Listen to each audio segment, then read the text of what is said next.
நாளொரு மேனியும் பொழுதொரு வண்ணமும் பட்ட பகலில் படுகொலை கொள்ளை சம்பவங்கள் சிறுமி முதல் பெரியோர்கள் வரை பாலியல் குற்ற சம்பவங்கள் தமிழகத்தில் அதிக அளவில் அதிகரித்து விட்டது என NCPRP அறிக்கையை கூறுகிறது. கடந்த 4 ஆண்டு காலத்தில் மட்டும் 18,150 பெண்களுக்கு எதிரான குற்றச்சம்பவங்கள் தமிழகத்தில் பதிவாகி இருக்கிறது. இதை எதிர்த்து நீங்கள் போராட போகிறீர்களா என்றுதான் தெரியவில்லை. சட்டம் ஒழுங்கு தமிழகம் முழுவதும் சீர்கட்டி இருக்கிறது. சட்டம் ஒழுங்கை காக்கும் காவலர்களே காமுகர்களாக மாறக்கூடிய சூழல் தமிழகத்தில் நிலவி கொண்டிருக்கிறது.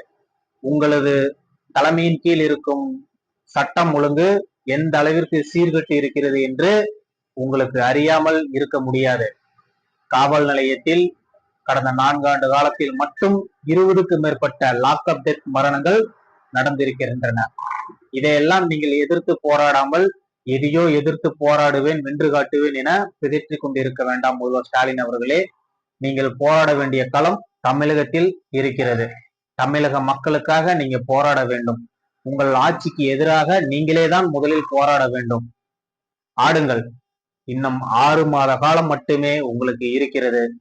தமிழக மக்கள் நிச்சயமாக போராடி 2026 தேர்தல் களத்தில் திமுகவை வீட்டிற்கு அனுப்பி போராட்ட களத்தில் வெல்வார்.